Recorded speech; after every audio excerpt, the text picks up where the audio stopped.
Here are the letters to the editor to the Jamaica Gleaner for July 16th, 2025. The first one is written by Anna Perkins and it is entitled A Call for Urgent Constitutional Reform.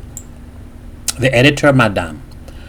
Jamaica faces an escalating governance crisis marked by a concerning pattern of actions from the Prime Minister and his administration that undermine transparency, accountability, and the rule of law.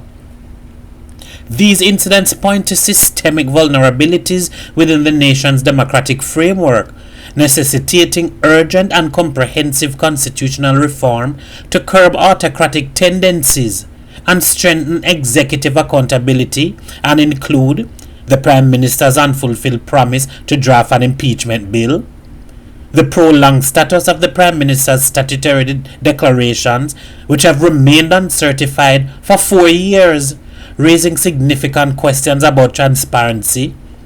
The Prime Minister has also been under investigation by the IC for illicit enrichment, based on concerns that his assets were disproportionate to his lawful earnings. Adding to these concerns, while under investigation for illicit enrichment, the Prime Minister called for revisions to the Integrity Commissions Act, arguing it is in urgent need of revision to prevent politicization. This action is perceived as an effort to weaken the very oversight body responsible for investigating him, thereby undermining its independence and effectiveness. Independent oversight and anti-corruption efforts have also been undermined by the Minister of Justice controversially advising parliamentarians not to report the salaries of their spouses and children to the Integrity Commission, directly contradicting the Integrity Commission Act, which explicitly requires such disclosures. Most recently, the qualifications for the head of the Financial Investigations Division were reportedly altered to remove the requirement for law enforcement experience, followed by the appointment of Dennis Chung, a chartered accountant with specific investigative background. Finally, government members using their parliamentary majority removed the Auditor General as a commissioner of the Integrity Commission. The cumulative effect of these incidents point towards an autocratic tendency within the executive, suggesting a preference for centralized power and a diminished regard for established checks and balances. Jamaicans have an undeniable right to question the integrity of their Prime Minister and his administration. This is not about bad mind. It is fundamentally about governance, transparency, and accountability.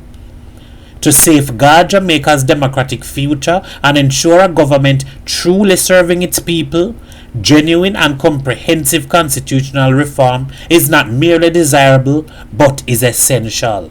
I am Anna Perkins, co-chairman of the Advocates Network. And our letter of the day to the editor of the Jamaica Gleaner for July 16th. This was actually written by Johnoy Davis, and the title of his letter is West Indies Cricket is in Crisis. The editor, Madam. Several weeks ago, I authored an editorial titled Deep-Rooted Issues in West Indies Cricket Need to be Addressed, the Gleaner, May 5th, 2025. In it, I highlighted long-standing structural deficiencies that have contributed to the steady decline of West Indies cricket that spans over 3 decades. That piece was published shortly after a wave of leadership changes at Cricket West Indies, which many hoped would spark genuine reform. Today, those hopes felt more distant than ever. The West Indies were dismissed on Monday for a paltry 27 runs at Sabina Park, a scoreline that is embarrassing and historically grim. And while Australia's quality is undeniable, what played out on the field was less about their brilliance and more about our own collapse, both technical and mental. Watching batters repeatedly misjudge straight deliveries, leave balls on the stumps, and walk off seemingly resigned to failure raises serious questions about our preparation, approach, and leadership.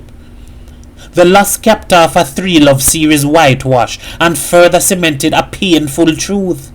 We are no longer merely underperforming. We are in a crisis. I am not asking a team that has struggled for over 30 years to suddenly start beating the world's best sides overnight. What we can and should expect, however, is clear, measurable progress. Progress in this context means being competitive. It means pushing matches into the final sessions. It means losing with fight, not folding within 2 days of a test. If we cannot consistently compete, even when we lose, then we are not improving. Much of the messaging from the current administration has centered on the need for time. That is understandable. Any rebuilding effort takes patience. But what is troubling is a lack of visible direction. Time alone without strategy or accountability is not a plan. It is a delay. To be fair, there have been glimpses of promise, particularly from our bowlers. But cricket is a two-sided sport. The other area that demands urgent scrutiny is coaching and leadership. The selection of a head coach to oversee all formats is a decision of enormous consequence. Yet, the process behind this appointment remains unclear. What is his coaching pedigree? Has he guided any team through a similar rebuild? Playing experience is important, but it is not synonymous with coaching credibility. At this stage, the fear is no longer that we have hit rock bottom, but that we may still be on the way down. Cricket West Indies must now treat this moment with the seriousness it demands. I am Johnoy Davis. And those are your letters to the editor for the Jamaica Gleaner for July 16th, 2025.